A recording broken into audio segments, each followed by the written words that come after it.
Halo semuanya, balik lagi sama aku Angela Skar, yaitu mahasiswa PGSD Universitas Sanata Dharma. Halo teman-teman semuanya, apa kabar? Aku harap kalian semua selalu sehat ya di masa pandemi kayak gini. Lagi ada pembatasan juga, jangan banyak keluar, stay at home, dan perbanyak makan sayur, buah-buahan, minum vitamin biar menjaga imun tubuhnya tetap baik. Oke, kemarin kita udah bahas satu anak contoh atau salah satu bagian dari berkebutuhan khusus, yaitu tentang autisme. Sekarang aku mau membahas materi kedua, yaitu anak ADHD. Mungkin teman-teman banyak yang baru dengar nih. Oh, apa tuh ADHD? Apa itu anak ADHD? Taunya ya tunanetra atau tunarungu. Tunarungu nanti kita akan bahas pada pertemuan di hari Jumat ya. Kita nge-zoom. Nah, tapi hari ini aku bakal bahas topik yang kedua, atau anak berkebutuhan khusus dengan ADHD. Apa itu ADHD? Yuk kita belajar pada hari ini mengenai ADHD. Oke ya. Is it ADHD? Oh, bukan ADHD bacanya. ADHD. Ya, oke. Apa itu Attention Deficit and or Hyperactivity Disorder atau ADHD? Adalah yaitu gangguan pemusatan perhatian atau hiperaktivitas. Kok ada tanda tanya di sini? Harusnya tidak ada, berarti kesalahan saya. Nah, yuk kita pelajarin yuk. ADHD atau kepanjangannya itu Attention Deficit and or Hyperactivity Disorder. Apa tuh? Yang Indonesianya aja deh Cil. Oke, Indonesianya adalah gangguan pemusatan perhatian dengan atau tanpa hiperaktivitas. Hiperaktivitas tuh apa sih? Nah, hiperaktivitas tuh kalian sering ya mendengar kata hyper dalam bahasa Inggris. Hyper itu ya semacam berlebihan gitu. Hyper. Nah, kalau ini hyperaktivitas. Jadi apa dong? Hyperaktivitas itu adalah kecenderungan seseorang yang melakukan kegiatan itu secara berlebihan gitu. Contohnya contoh dari hiperaktivitas tuh kayak suka lari ke sana ke sini, kemudian meloncat-loncat, memanjat, berlari-lari atau naik sepeda, ngebut-ngebutan. Nah, itu hiperaktivitas. Oke. Jadi ADHD itu apa sih? ADHD adalah suatu gangguan otak yang kompleks sehingga berdampak pada kemampuan pengaturan diri. Jadi ini dari otak kita ya. Jadi otak kita yang akhirnya kita nggak bisa ngontrol diri kita. Bawaannya tuh ya pingin lari-larian ataupun emosinya juga kadang nggak dikontrol, nggak bisa terkontrol. Kemudian kita juga bisa ngerasa cemas, ngerasa takut, itu juga ada. Nah, yuk kita bahas selanjutnya. Oke. Secara singkat ADHD, jadi tahun 1950-an dan 1960-an. Istilah yang digunakan itu adalah minimal brain damage untuk menyebut individu dengan inatensi, impulsivitas, dan overaktif.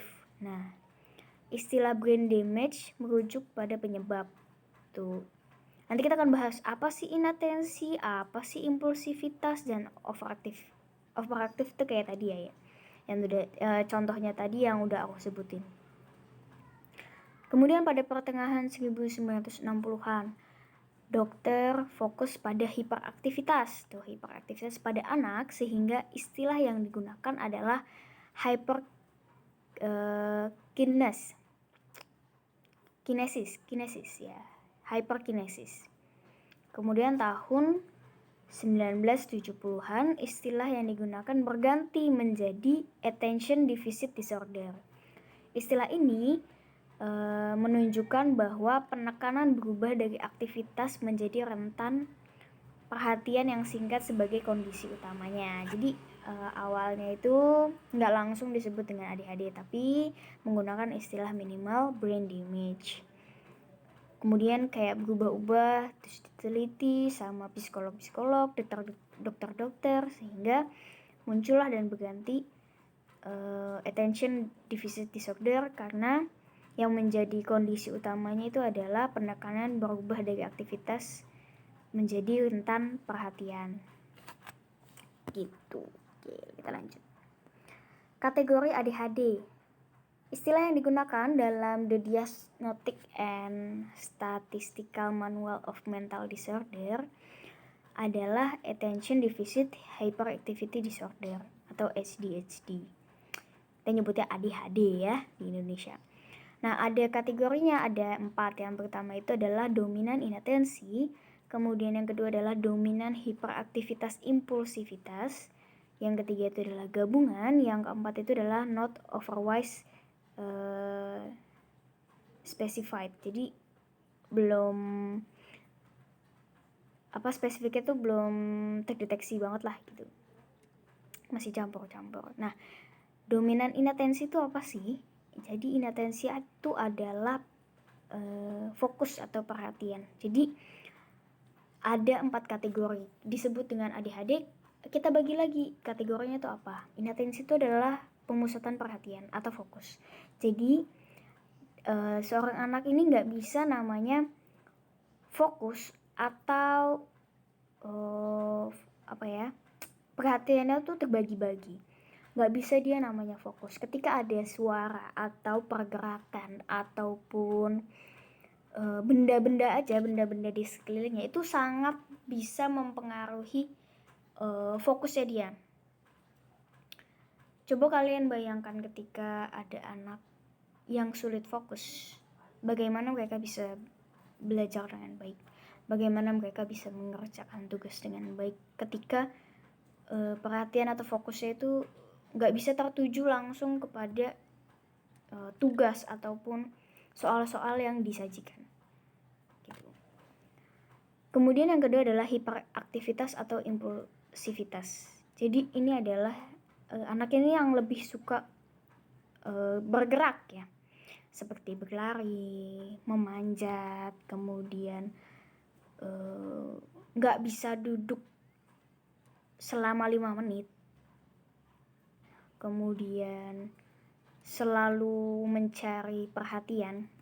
Nah, itu adalah contoh-contoh dari dominan hiperaktivitas impulsivitas. Yang ketiga adalah gabungan. Jadi ada sulit fokus juga, ada juga yang sering aktif juga. Nah, kita lanjut aja. Dasar identifikasi seorang anak termasuk ke dalam ADHD adalah The Diagnostic and Statistical Manual of Mental Disorder. Nah, kita nggak bisa sembarangan memberikan label pada seseorang atau individu. Wah, mentang-mentang dia sering gerak nih, sering lari-larian nih, nggak bisa duduk diam aja, nggak bisa duduk tenang gitu, kita sebut ADHD lu ya. Nggak bisa kayak gitu. Jadi ada kita kalau ada gejala-gejala seperti itu, kita bisa bawa ke psikiater, psikolog gitu, untuk ada tindakan lanjutnya, apakah dia benar ADHD atau memang anaknya seperti itu aja kayak gitu. Nah, di sini guru atau orang tua atau keluarga bisa membantu mengidentifikasi menggunakan teacher. Ini kalau buat guru ya. Jadi menggunakan form untuk mengisi karakteristik pada seseorang, apakah dia benar ADHD atau tidak. Nah, kita bisa ke psikolog atau ahli yang terkait gitu. Jadi jangan langsung menyimpulkan bahwa kayaknya gue ADHD nih, atau jangan-jangan dia ADHD atau kayak gitu, jangan ya. Jadi kita bisa memeriksanya dulu gitu. Oke. Nah, ini adalah ciri-ciri inatensi. Coba kita baca dikit ya. Often fails to give close attention to details or make careless mistake. Yang kedua, often has difficult sustaining attention. Nah, jadi kayak dia sulit attention, perhatiannya tuh sulit lah pokoknya untuk fokus. Often does not seem to listen. Nah, often does not to follow through of instruction. Jadi instruction. Jadi susah buat mahamin atau ngikutin sebuah instruksi. Nah, itu juga bisa di dominan inatensi.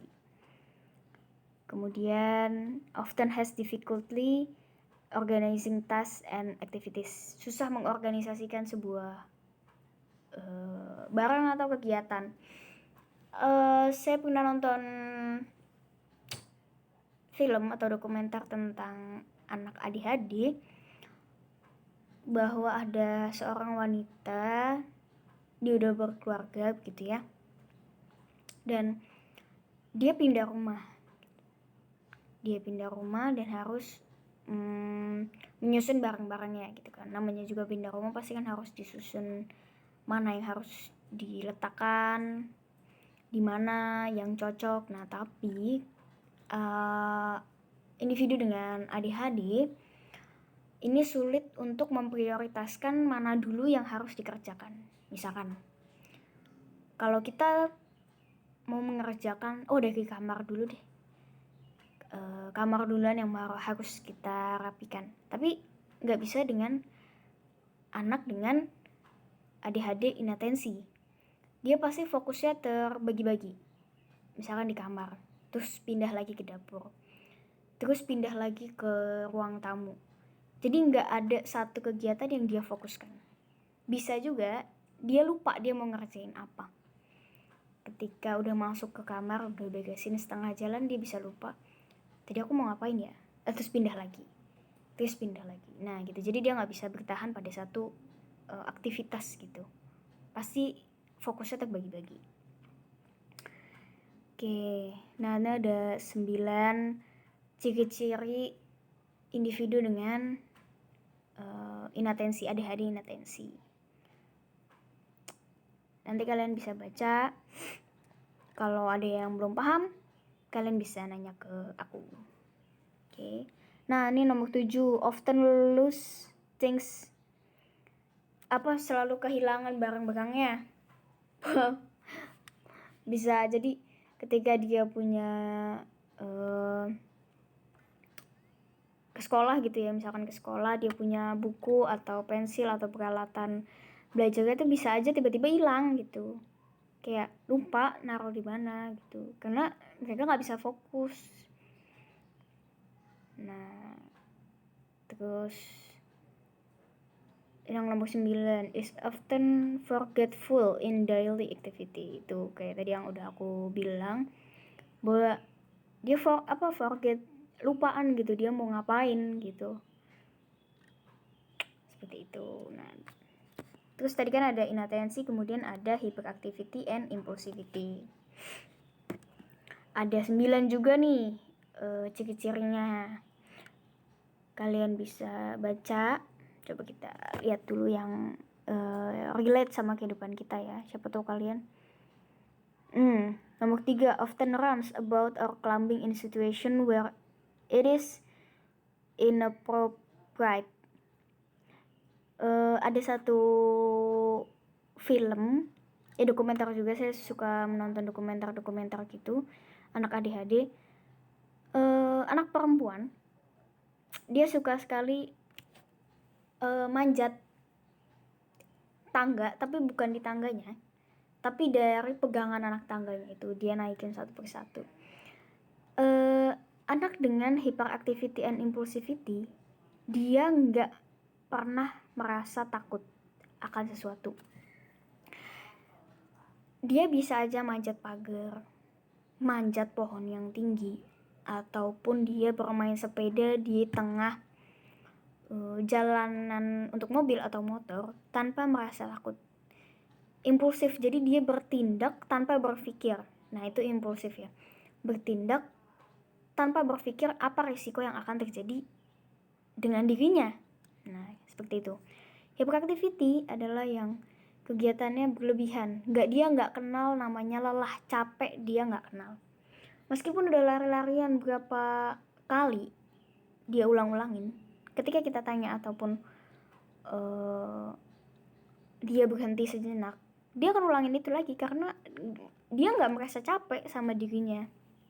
Padahal kita yang ngeliatnya aja itu bisa capek ataupun takut akan terjadi apa-apa gitu. Oke. Nomor 9 nih, often introduces on others. Ketika dia bermain atau berada di sebuah sekolah, dia nggak bisa mengikuti peraturan-peraturan yang ada di sekolah. Dia lebih senang kebanyakan melanggar ya. Kemudian misalkan di sekolah dia nggak bisa namanya duduk tenang ngeliatin gurunya berbicara selama berjam-jam, tuh dia nggak bisa gitu. Bawaannya tuh pingin jalan-jalan aja. Kalau cuma duduk tuh rasanya dia nggak betah, nggak bisa fokus malahan gitu. Jadi kalau kalian punya teman-teman yang kayak gitu, dari 9 ciri ini bisa kalian bawa ke psikolog atau ahli yang terkait atau kalian sendiri seperti itu. Oke, ini ada identifikasi adik-adik. Pengamatan harus dilakukan minimal selama 6 bulan. Nah, jadi ketika teman kalian atau kalian, kayaknya gue ada nih di ciri-ciri anak ADHD. Nah, harus diamati selama 6 bulan secara berturut-turut untuk melihat konsistennya pada perilaku yang kalian lakukan. Apakah itu beneran ADHD atau ya lompat-lompat gitu. Artinya nggak konsisten, kadang dilakukan, kadang enggak. Perilaku yang termaksud dalam karakter ADHD harus sering muncul untuk mendapatkan kategori ADHD. Jadi kalau cuma jarang-jarang, ya mungkin aja kalian bukan ADHD gitu. Pada umumnya, anak dengan ADHD tidak mendapatkan pendidikan khusus. Apabila anak dengan ADHD ingin mendapatkan pendidikan khusus, anak harus menunjukkan ketidakmampuan belajar di kelas reguler. Nah, anak berkebutuhan khusus itu ada sekolahnya, bukan sekolah dasar ya. Bukan sekolah luar biasa. Sekolah luar biasa itu ada kategorinya sendiri. Ada ke SLBA, SLBC. Itu ada banyak banget. Sekolah luar biasa untuk tunanetra, tunaganda, kemudian ada untuk tunarungu, tunadaksa. Nah, itu ada masing-masing. Nah, kalau ada juga namanya sekolah inklusi, di mana sekolah tersebut menerima semua anak tanpa terkecuali, meskipun dengan keterbatasan apapun. Entah kamu yang IQ-nya tinggi atau IQ-nya yang paling rendah sekalipun, ataupun kamu yang memiliki disabilitas, misalkan tidak dapat melihat atau misalkan kecelakaan terus jari-jari kamu nggak ada, kemudian ataupun nggak bisa ngomong atau gagap atau tunawicara, terlambat berbicara juga bisa, atau kesulitan belajar, lambat belajar, itu semua diterima namanya adalah sekolah inklusi. Nah, ini kalau teman-teman pengen tahu tentang sekolah inklusi, boleh langsung aja PC ke aku, atau kita bakal bahas tentang sekolah inklusi ini kalau kalian mau ya. Jadi sekolah inklusi ini menerima semua anak tanpa terkecuali gitu. Namun ada syarat-syaratnya untuk masuk ke sekolah inklusi itu. Syarat itu tergantung sama sekolahnya, apakah itu swasta atau negeri. Biasanya ada syarat-syarat khusus yang harus dipenuhi untuk bisa masuk ke sekolah inklusi itu. Nah, kita bisa lihat gambar yang ada di ini. Aku gedein ya. Nah, ini adalah yang di sebelah kiri yang rutin itu adalah otak kita atau otak individu manusia yang nggak punya ADHD. Jadi itu tersusun dengan rata fun, task, work, meals, time, sleep, schedule, itu tersusun dan ada pengkotak-kotakannya. Sedangkan kalau anak ADHD itu semrawut, nggak bisa bedain work sama fun, schedule dan task, time sama fun tuh dia nggak bisa bedain. Jadi kayak benang kusut gitu ya di dalam otaknya ya, kayak gitu. Oke. Kemudian ada 4 komponen utama dalam identifikasi. Nah, caranya tadi ya, untuk mengidentifikasi ada 4 komponen utama. Yang pertama itu adalah medical examination, mengidentifikasi kesehatan individu. Seperti misalkan kan itu kan ADHD itu karena masalah di otak ya. Jadi kita harus ngecek apa ada tumor otak atau tiroid gitu yang dapat menyebabkan seseorang menjadi memiliki ADHD gitu ya. Kemudian ada clinical interview, mendapatkan informasi tentang kondisi fisik, karakteristik secara psikolog, dinamika keluarga maupun interaksi dengan teman sebaya. Terus ada teacher and parent rating scale, membantu proses identifikasi dengan data-data gitu. Biasanya menggunakan data-data untuk mengidentifikasi seseorang sehingga bisa dikatakan apakah dia ADHD atau tidak. Nah, ini menggunakan teacher and parent rating scale. Tuh. Kemudian yang keempat adalah behavioral observation. Jadi observasi perilaku sehari-hari. Bisa dilakukan di kelas atau dapat mengamati anak saat melakukan tugas yang memerlukan konsentrasi. Gitu. Cara mengidentifikasinya ya. Ada 4. Nah, tadi kita udah bahas tentang ciri-cirinya, kemudian ada komponennya. Nah, kita akan membahas apa sih penyebab ADHD. Ada 3. Yang pertama itu adalah bagian otak. 5 area otak. Nah, kita bisa baca tuh ada apa aja. Jadi ada bagian otak itu sangat mempengaruhi penyebab dari ADHD. Keturunan, keluarga, kembaran, genetik itu bisa menjadi penyebab ADHD. Kemudian yang ketiga adalah toksin and medis, hasil penelitian yang masih belum kuat. Tuh. Oke, masih dengan penyebab ADHD. 60-90% anak dengan ADHD memiliki ADHD karena faktor keturunan dipengaruhi oleh orang tua dan faktor genetika. Jadi kalau aku sama kamu sama-sama ADHD, anak kita itu juga pasti kena ADHD. Ataupun aku kena ADHD, kamu tidak, anaknya kemungkinan bisa kena ADHD. Persentasenya ini tinggi ya, 60-90%. Kemudian yang kedua adalah peneliti membahas bahwa ada bagian dari otak yang terkait. Nah, tadi bagian otak tuh juga bisa menyebabkan ADHD. Faktor lain, masa prenatal, misalkan orang tuanya suka minum alkohol, ngerokok, kemudian narkoba, kemudian atau kelahiran prematur, berat badan kurang, infeksi pada otak, sindrom genetik itu bisa juga sebagai faktor lain yang menyebabkan anak menjadi punya ADHD gitu.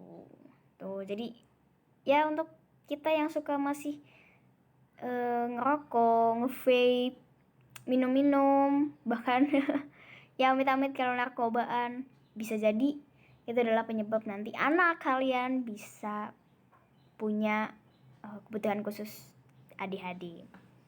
Tuh, jadi kurang-kurangin ya. Kemudian ada bagian otak. Sama ya kayak tadi yang nomor 2, bagian otak pada anak dengan ADHD berbeda dengan anak pada umumnya. Yang tadi kita lihat gambar, yang digambar tadi. Struktur bagian otak kita yang gak punya ADHD dengan mereka yang punya ADHD itu sangat berbeda. sehingga pemikirannya nggak sama kayak kita. Gitu. Oke, lanjut. Tokoh. Nah, jangan berkecil hati seandainya kalian punya ADHD. ADHD itu nggak menjadi penghalang sukses, karena ada tokoh-tokoh di sini yang memiliki ADHD tapi bisa sukses. Mozart, Benjamin Franklin, Abraham Lincoln, ya, Salvador Dali. Semua itu adalah orang-orang besar yang mempunyai ADHD namun tetap bisa sukses. Oh ya, ADHD ini nggak cuman dialamin sama anak kecil atau saat kecil kita baru lahir kena ADHD. Itu nggak menutup kemungkinan bahwa kita yang dewasa itu bisa terkena ADHD. Gejalanya itu bisa cemas berlebih, kepanikan, kemudian emosinya nggak stabil. Ada deh, nanti aku bakal kirimin filenya ke kalian. Jadi kita sebagai orang dewasa pun bisa kena ADHD. Gitu, nggak cuman anak-anak. Di tengah-tengah kehidupan kita bisa kena ADHD, bisa banget. Bagaimana cara mengatasinya? ADHD ataupun misalkan gejala-gejala itu tuh timbul tuh, bagaimana mengatasinya nanti aku akan lanjutkan atau akan kirim PPT-nya ke kalian. Oke, ini sebagai pembuka aja mengenai ADHD, pengenalan kepada kalian apa sih itu ADHD. Tuh, jarang didengar kan? Bahkan kelihatannya kalau dari tadi kita lihat ciri-cirinya tuh ya seperti biasa, ataupun kita menganggapnya oh cuman biasalah, sering kita kenalin. Nah, tapi bisa aja itu adalah ciri-ciri atau karakteristik dari seseorang yang memiliki ADHD. Begitu. Oke. Gitu aja. Kalau teman-teman ada pertanyaan atau masih ada yang belum paham atau pingin mengulik lagi tentang ADHD ini, bisa tanyakan ke aku melalui PC, bisa melalui grup. Nanti aku akan jawab sebisaku. Nanti aku juga bakal ngirimin link contoh dari anak yang mempunyai ADHD ataupun orang dewasa juga ada yang memiliki ADHD. Nanti aku akan share linknya ke kalian. Kalian bisa menilai sendiri mana yang inatensi, mana yang hyperactive impulsivity gitu ya. Oke, sekian dari aku Cila. Terima kasih banyak teman-teman udah mendengarkan dan mau belajar bareng aku. Terima kasih, tetap sehat. Sampai jumpa di hari Jumat. Dah.